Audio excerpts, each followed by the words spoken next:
और सबसे पहले खबर आपको देंगे, इंग्लैंड आज पाकिस्तान आने से मुतालिक अपना फैसला सुनाएगा। बांग्लादेश और श्रीलंका के टूर के हवाले से भी राब्ते में है।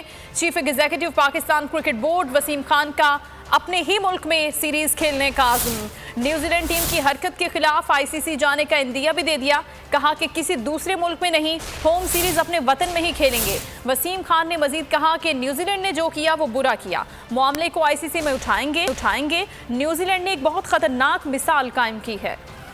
दीगर खबरों की जानिब बढ़ेंगी और खबर आपको देंगे, विफाक से सिंध के हिस्से में जो पैसे आते हैं वो कराची पर खर्च होने चाहिए। नून लीग ने विफाक से ये पैसे दुगने कर दिए थे। नवाज शरीफ ने कराची को अमन दिया, मौजूदा हुकूमत को इलेक्शन चोरी करके लाया गया। नून लीग के सीनियर रहनुमा शाहिद खाका नबासी का कराची में जलसे से खिताब में कहना था कि वोट को इज्जत न दी तो पाकिस्तान आगे नहीं बढ़ सकता।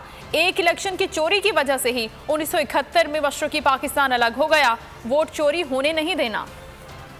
और तवील इंतजार खत्म हुआ, कराची में ग्रीन लाइन मंसूबे के लिए 40 बसें चीन से पहुंच गई। 2 माह बाद शहर में ग्रीन लाइन बस सर्विस शुरू हो जाएगी। जदीद बसों की रुनुमाई कर दी गई। बस में 40 सीटें हैं, किराया अभी तय नहीं किया गया। विफाकी वजीर असद उमर कहते हैं कराची में पहली बार जदीद ट्रांसपोर्ट सिस्टम शुरू किया जा रहा है।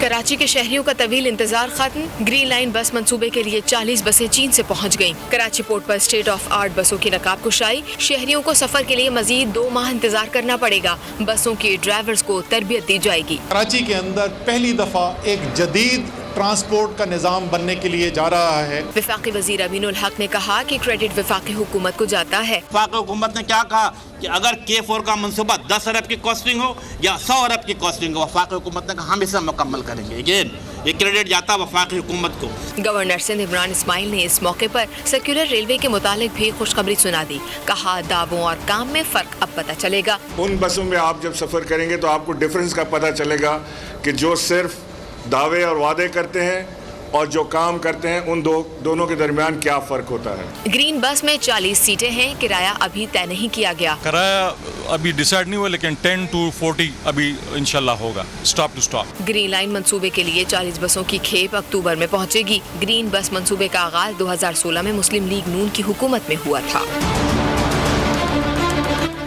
विफाकी हुकूमत की जानिब से ग्रीन बसें तो कराची पहुंच गईं, ताहम ग्रीन लाइन मंसूबा अभी जेर तकमील है। गुरु मंदिर तक मंसूबा मुकम्मल किया जा चुका है, जबकि इसे टावर तक तौसी दी जा चुकी है। मज़ीद जानते हैं बोल न्यूज़ के नुमाइंदे फैयाज बुखारी से।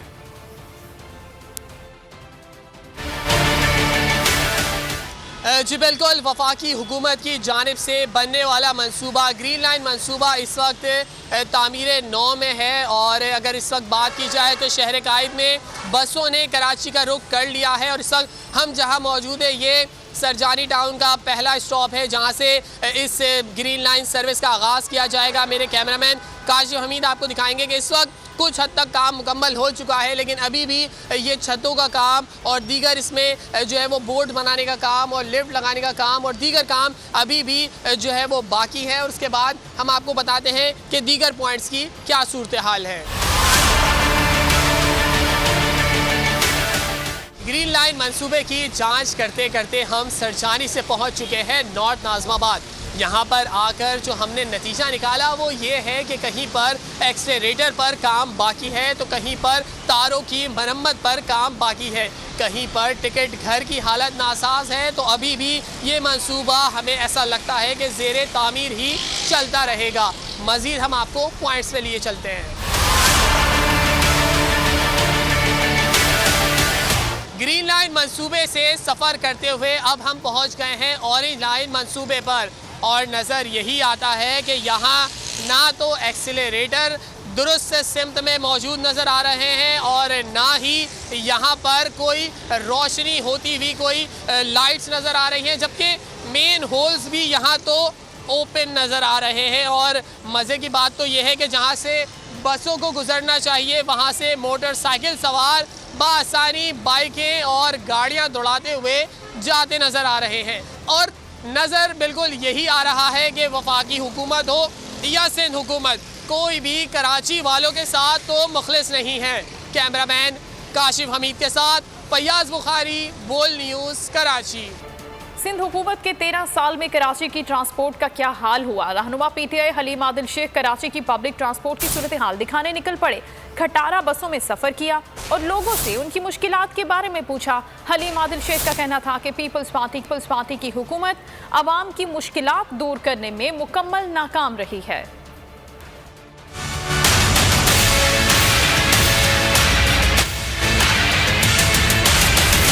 पीटीआई रहनुमा हलीम आदिल शेख का अनोखा मिशन। कराची की रिवायती मिनी बस में आवाम की हालत दिखाने निकल पड़े। ड्राइविंग सीट भी खुद संभाल ली। हलीम आदिल के हमराह पीटीआई के कारकुन भी इस सफर में पुरजोश दिखाई दिए।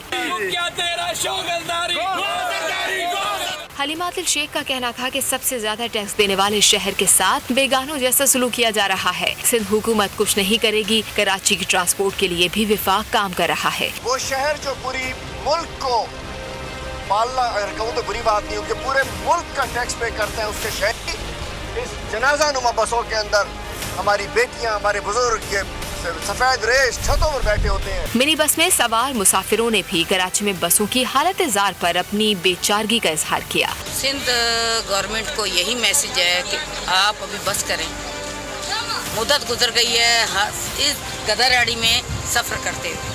हलीम आदिल शेख का कहना था कि सिंध हुकूमत को जवाब देना होगा कि उन्होंने 13 साल में क्या किया।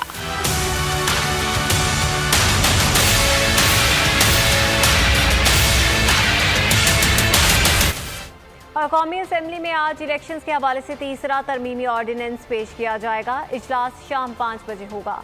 ऑपोजिशन लीडर शहबाज शरीफ इस्लामाबाद पहुंच गए हैं। इलेक्शंस के हवाले से तीसरा तरमीमी ऑर्डिनेंस वज़ीर आज़म के मुशीब बाबर अवान पेश करेंगे। वज़ीर planning Asad Umar government properties management ordinance assembly में पेश करेंगे। वज़ीर मजहबी उमूर नूरुल हक कादरी मतरूका वक्फ इमलाक के हवाले से बिल ऐवान में पेश करेंगे।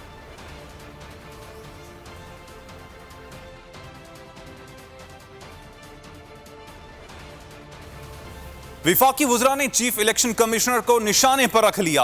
इलेक्ट्रॉनिक वोटिंग मशीन के मामले पर बरस पड़े। फवाद चौधरी ने इल्जाम लगाया कि चीफ इलेक्शन कमिश्नर ऑपोजिशन की जुबान बोल रहे हैं। चीफ इलेक्शन कमिश्नर खुद को तनाज़ात से अलहदा करें या इस्तीफा दे दें। ओहदा छोड़कर सियासत कर सकते हैं। शिबली फराज ने कहा, इलेक्शन कमीशन ने इलेक्ट्रॉनिक वोटिंग मशीन देखने की जहमत ही नहीं की। इलेक्शन कमीशन को ईवीएम का मामला नहीं टालने देंगे। अपोजिशन लीडर जो हुकूमत का ये मानना है, हमारा ये तज्जिया और हमारी ये राय, चीफ इलेक्शन कमिश्नर जो हैं वो इस वक्त अपोजिशन की ज़बान बोल रहे हैं और ईवीएम को जिस तरीके से डिस्क्रेडिट करने के लिए एक मुहिम चलाई जा रही है, जिस तरीके से वो मुस्बत जो मटेरियल था उसको एक्सक्लूड किया गया, उससे ये साफ जाहिर हो रहा है कि चीफ इलेक्शन कमिश्नर जो हैं वो जो रिफॉर्म्स, जो इस्लाहात हुकूमत लाना चाहती है उसके वो किसी मकसद के तहत उसके मुखालिफ। तमाम इलेक्शन मुतनाज़ा रहे, जहाँ पे जो बंदा हारा है वो कहता है इलेक्शन सही नहीं हुए। अब आप मुझे बताइए कि इलेक्शन कमिश्नर जो हैं वो मटेरियल लेके आए, अपनी राय लेके आए, वो क्या चाहते हैं कि कैसे इंतखाबात जो है वो कराने चाहिए। यहाँ पर मैं जो दूसरे 2 मेंबरान हैं इलेक्शन कमीशन के, उनसे ये कहना चाहूँगा कि आप आगे बढ़िए और इलेक्शन कमिश्नर साहब के जो फैसले हैं उनको खुद रिव्यू करिए। हमने एक टेक्नोलॉजी के लिए एक कॉन्सेप्ट, एक प्रोटोटाइप बनाया जिसमें कि हमने इलेक्शन कमीशन को और पाकिस्तान के अवाम को, सियासी जमातों को हमने ये दावत दी कि वो आएँ, इसको टेस्ट करें और इसको देखें। लेकिन बदकिस्मती से हुआ क्या कि हमने ये देखा कि जो इलेक्शन कमीशन ने जो तावन जो उनको करना चाहिए था उन्होंने बिल्कुल नहीं किया। इमरान खान के हुक्म पर इलेक्शन कमीशन को ब्लैकमेल किया जा रहा है। पीआईडी में बैठकर इलेक्शन कमीशन पर हमले किए जा रहे हैं। नून लीग के तर्जुमान मरियम औरंगजेब का फवाद चौधरी और शिबली फराज की प्रेस कॉन्फ्रेंस का जवाब।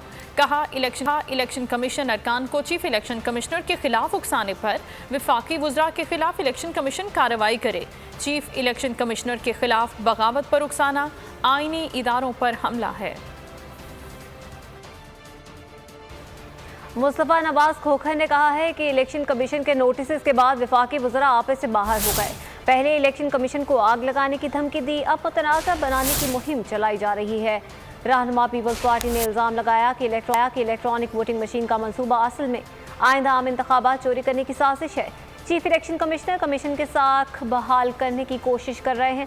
ऑपोजिशन जमातों और दीगर तबकात को इलेक्शन कमीशन का साथ देना चाहिए। इलेक्शन कमीशन के एतराज़ात बेबुनियाद हैं। हम शफाफ और गैर जानिबदाराना इलेक्शन चाहते हैं। ऑपोजिशन शफाफ इलेक्शन की राह में रुकावटें खड़ी कर रही है। वजीर ममलकत फारूक हबीब की फैसलाबाद में मीडिया से गुफ्तगू कहा, इस वक्त ठप्पा माफिया ईवीएम के रास्ते में हायल है। शहबाज शरीफ और बिलावल भुट्टो धांधली को परवान चढ़ाना चाहते हैं। रवां साल माशी तरक्की का साल है। मुल्क की बरामदात रिकॉर्ड सतह पर हैं। मुल्क में सनतें चल रही हैं। वज़ीर आज़म इमरान खान साहब क्रिकेट के अंदर भी न्यूट्रल एम्पायर लेकर आए और यही हमारी कोशिश है कि हर इंतखाबात के बाद धांधली का जो शोर डाला जाता है कि धांधली हो गई, लेकिन अपोजिशन आज तक मुतबादल तजावीज जो है वो धांधली को रोकने के हवाले से कोई मुतबादल तजवीज नहीं लेकर आई। जो इंतखाबात हैं उसमें टेक्नोलॉजी का इस्तेमाल नहीं हो सकता क्योंकि शहबाज शरीफ को और बिलावल जरदारी को जो है वो ठप्पा माफिया जो है वो सूट करता है, ठप्पे का निजाम सूट करता है और कहते हैं जी मशीन हैक हो जाएगी। तो हम ये इलेक्शन कमीशन को ये दरखास्त कर रहे हैं कि अपनी आईनी जिम्मेदारी को पूरा करें। साफ और शफाफ इंतखाबात करवाना वो आपकी जिम्मेदारी है और शहबाज शरीफ, बिलावल जरदारी ये खुद धांधली को परवान चढ़ाना चाहते हैं, ये खुद ठप्पा माफिया के साथ रहना चाहते हैं। सरबराह नून लीग शहबाज शरीफ ने कहा है कि जमहूरियत के फरोग के लिए मिलकर काम करना होगा। कायदे आज़म के ख्वाबों की ताबीर के लिए तमाम सूबों को साथ लेकर चलना होगा।